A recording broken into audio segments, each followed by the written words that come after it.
నిధే సర్వవిద్యానాం విసజే భవరోగిణాం గురువే సర్వలోకానాం దక్షిణామూర్తయే నమః. జ్యోతిషాభిమానులందరికీ నమస్కారం. గురువు దేవగురువు బృహస్పతి 2025 మే నెల 14వ తారీఖు రాత్రి అనగా బుధవారం రోజు రాత్రి 11:30 మృగశిర నక్షత్రం 3వ పాదము ద్వారా మిథున రాశిలోనికి ప్రవేశిస్తున్నాడు. సహజంగానే ఈ గురువు ఒక్కొక్క రాశిలో సంవత్సర కాలం ఆయన ప్రయాణం కొనసాగుతుంది. మనకు సూర్య భగవానుడు 30 రోజులు, చంద్రుడు 1.5 రోజు నుంచి 2 రోజులు మాత్రమే ఒక్కొక్క రాశిలో ప్రయాణం చేస్తారు. అలాగే కుజుడు 40 నుంచి 45 రోజులు ప్రయాణం చేస్తాడు ఒక్కొక్క రాశిలో. బుధుడు 30 రోజులు ప్రయాణం చేస్తాడు. గురువు 1 సంవత్సర కాలం పాటు ఒక్కొక్క రాశిలో ప్రయాణం చేస్తాడు. శుక్రుడు 30 రోజులు మాత్రమే ఒక్కొక్క రాశిలో ప్రయాణం చేస్తాడు. శని భగవానుడు 2.5 సంవత్సరం ఒక్కొక్క రాశిలో ప్రయాణం చేస్తాడు. ఇక రాహుకేతువులు, ఛాయాగ్రహాలైనటువంటి రాహుకేతువులు ఒక్కొక్క రాశిలో 1.5 సంవత్సరం ప్రయాణం చేస్తారు. కనుక గురువు ఇప్పుడు మిథున రాశిలోనికి ప్రవేశించడం వల్ల మే 14న ఇంకా 1 సంవత్సర కాలం ఆయన మిథున రాశిలోనే సంచారం కొనసాగేటువంటి పరిస్థితి కనిపిస్తుంది. అయితే ఈ గురువుకు నవగ్రహాల్లో ఒక ప్రత్యేకమైనటువంటి విశిష్టమైనటువంటి ఉన్నతమైనటువంటి స్థానం ఉంది. ఎందుకు అంటే స్వదేశే పూజ్యతే రాజా విద్వాన్ సర్వత్ర పూజ్యతే అని సంస్కృతంలో ఒక మంచి మాట సుభాషితం ఉంది. దీని అర్థం ఏంటంటే రాజు ఆ దేశంలో మాత్రమే, ఏ దేశానికి ఆయన రాజు అక్కడ మాత్రమే ఆయన గౌరవింపబడతాడు, పూజింపబడతాడు, అభినందింపబడతాడు. కానీ గురువు సర్వత్రా అన్ని చోట్ల ఆయన పూజనీయుడే. ఎందుకంటే సకల విద్యాపారంగతుడు గనక, విద్యావంతుడు గనక గురువుకు ఎక్కడా కూడా మంచి పేరు ఉంటుంది. ఆయన అందరూ గౌరవిస్తారు, పూజిస్తారు అని ఈ మాటకు అర్థం. గురువు మంచి సత్ప్రవర్తన కలిగినటువంటి వ్యక్తి, సకల కోవిదుడు, పరోపకారి, విద్యావేత్త. ఆయన 10 మందికి మంచి చెప్పేటువంటి గుణం కలిగినటువంటి వాడు. అటువంటి గురువు వ్యాపకుడు, విస్తారకుడు.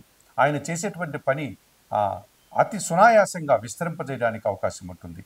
ఆయన మాటకు కారకుడవుతాడు, ఆయన చేసేటువంటి పనులకు కారకుడవుతాడు. సహజంగానే మనకు విద్యాబుద్ధులు నేర్పేటువంటి మనం గురువులను చూస్తూ ఉంటాం. చిన్న తరగతి నుంచి కూడా యూనివర్సిటీ లెవెల్ వరకు ఉన్నటువంటి మనకు ఒక ఉపాధ్యాయుడి దగ్గర నుంచి ఆచార్యుల వరకు ఎందరో గురువులు మన జీవితంలో మనం చూస్తూ ఉంటాం.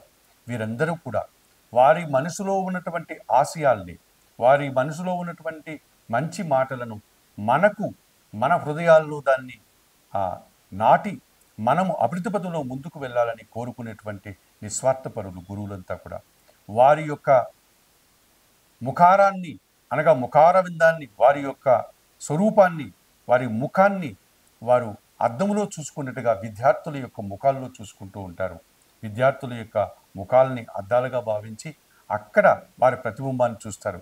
ఏ విద్యార్థి ఎంత గొప్పవాడు అవుతాడో, ఏ విద్యార్థి మన మాటలను విని ఎంత బాగుపడతాడో అనేటువంటి నిస్వార్థముతో 10 మందికి సాయం చేసేటువంటి వ్యక్తులు ఈ గురువులు మనం ఎంతోమంది చూస్తూ ఉంటాం. అలాగే మనకు అనేక మంది గురుదేవుళ్ళు మనకు ఉన్నారు. వారి యొక్క ఉపన్యాసాలు, వారి యొక్క మాటలు, ఆ మాటల వల్ల బాగుపడినటువంటి సందర్భాలు మనకెంతో కనిపిస్తూ ఉంటుంది. అటువంటి ఈ గురువు ఆత్మబోధకుడు, సకల విద్యావేత్త అయినటువంటి ఈ గురువు మనకు నవగ్రహాల్లో ఒక ప్రత్యేకమైనటువంటి లక్షణాన్ని కలిగి ఉన్నాడు. ఈ గురువు ఇప్పుడు మిథున రాశిలోనికి ప్రవేశిస్తున్నాడు. గురువు ఒక్కొక్క రాశిలోనికి ప్రవేశించినప్పుడు ఒక్కొక్క నదికి పుష్కరాలు రావడానికి అవకాశం ఉంటుంది. ఇప్పుడు మిథున రాశిలోనికి గురువు రావడం వల్ల సరస్వతి నదికి పుష్కరాలు వస్తాయి. అనగా గురువు పుష్కరుడుగా మారి ఆ నదిలోనికి ప్రవేశించడం వల్ల ఆ నదీ జలాలంతా కూడా పవిత్రమవుతాయి, పునీతమవుతాయి. కనుక మే నెల 14వ తారీఖు రాత్రి గురువు మిథున రాశిలోనికి ప్రవేశించడం వల్ల మే నెల 15వ తారీఖు గురువారం నుంచి 26వ తారీఖు వరకు కూడా ఈ 12 రోజుల కాలంలో సరస్వతి నదికి పుష్కరాలు వస్తాయి.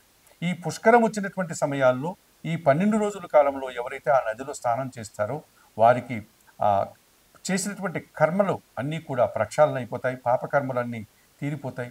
వారు మరింతగా పునీతులు కావడానికి, పుణ్యబలాన్ని పెంచుకోవడానికి అవకాశం కనిపిస్తుంది.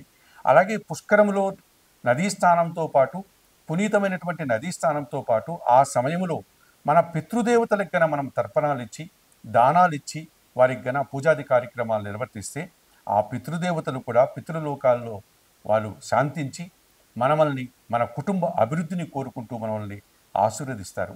కనుక ఈ సరస్వతీ నదికి మే 15వ తారీఖు నుండి 26వ తారీఖు వరకు గల ఈ 12 రోజుల కాలంలో ఎక్కడెక్కడైతే సరస్వతీదేవి ప్రవహిస్తూ ఉంటుందో, ఇప్పుడు మొన్నటి వరకు మనకు కుంభమేళా జరిగింది. ప్రయాగాలు గంగా యములతో పాటు అంతర్వాహినిగా సరస్వతీదేవి అక్కడ ప్రవహిస్తూ ఉందని మనకు అందరికీ తెలుసు. అలాగే ఎక్కడెక్కడైతే బ్రహ్మ సరోవరము, ప్రయాగ లాంటి ప్రాంతాల్లో, ఈ బద్రీ లాంటి ప్రాంతాల్లో ఈ సరస్వతీదేవి నది ప్రవహిస్తూ ఉంటుందో అక్కడికి వెళ్ళి స్నానాలు ఆచరించండి. అలాగే మన తెలంగాణ ప్రభుత్వం కూడా కాళేశ్వరం దగ్గర ఈ మే 15వ తారీఖు నుంచి కూడా స్నానఘట్టాలన్నీ ఏర్పాటు చేస్తోంది. అక్కడ కూడా సరస్వతీ నది ప్రవహించేటువంటి పరిస్థితి కనిపిస్తోంది. అక్కడికి వెళ్ళి కూడా మీరు దీన్ని సద్వినియోగం చేసుకొని ఈ గురువు మిథున రాశిలోకి ప్రవేశించిన సందర్భంలో పుష్కర స్నానం సరస్వతీ నదిలో ఆచరించి పవిత్రులుగా మారి పితృతర్పణాలు ఇచ్చి పితృదేవతల ఆశీస్సులు కూడా పొందడానికి మీరు అవకాశం పొందండి. అయితే మిథున రాశిలోనికి గురువు ప్రవేశిస్తున్నాడు బృహస్పతి. ఇక ఈ మే 14వ తారీఖు రాత్రి ఆయన ప్రవేశిస్తున్నాడు మిథున రాశిలోకి. సంవత్సర కాలం మిథున రాశిలో ఉంటాడు. మరి 12 రాశుల వారికి ఎటువంటి ఫలితాలు వస్తాయి? ఏ రాశి వారికి గురుబలం ఉంటుంది, ఏ రాశి వారికి గురుబలం ఉండదు, ఏ రాశి వారికి మిశ్రమ ఫలితాలు ఉంటాయి అన్న విషయాల్ని ఇప్పుడు మీరు తెలుసుకోబోతున్నారు. మకర రాశి వారికి గురువు షష్ఠమ భావంలో మిథున రాశిలో సంచరిస్తున్నాడు. పూర్తిగా ప్రతికూల ఫలితాలు రావడానికి అవకాశం ఉంది. తృతీయ వ్యాధిపతి అయినటువంటి ఈ గురువు షష్ఠమ భావంలో సంచరించడం వల్ల వీరికి ప్రతికూల ఫలితాలు అనగా గురుబలం లేనటువంటి సందర్భాలు ఏర్పడే వాతావరణం కనిపిస్తుంది. ఎందుకంటే తృతీయ భావం అన్నటువంటిది గురువు వీరికి ఈ మకర రాశి వారికి తృతీయాధిపతి కనుక సహకార లోపం కనిపిస్తుంది. అనగా జన సహకారం ఉండదు. తమకంటే చిన్నవారి నుంచి ప్రతికూల ఫలితాలు వస్తాయి. తమ కుటుంబంలో కానీ కార్యాలయంలో పనిచేసే చిన్న చిన్న ఉద్యోగుల నుంచి వ్యతిరేకత ఏర్పడుతుంది. ఈ రకంగా జన సహకారం లేకపోవడం వల్ల వీరు చాలా కార్యక్రమాలు నిర్వర్తించలేకపోతారు. పని శ్రమ అధికమవుతుంది. స్వయంగా వీరు ఎన్ని కార్యక్రమాలు చేసినా జన సహకారం లేకపోవడం వల్ల ఇబ్బందులు పడేటువంటి పరిస్థితి మకర రాశి వారికి ఉంటుంది.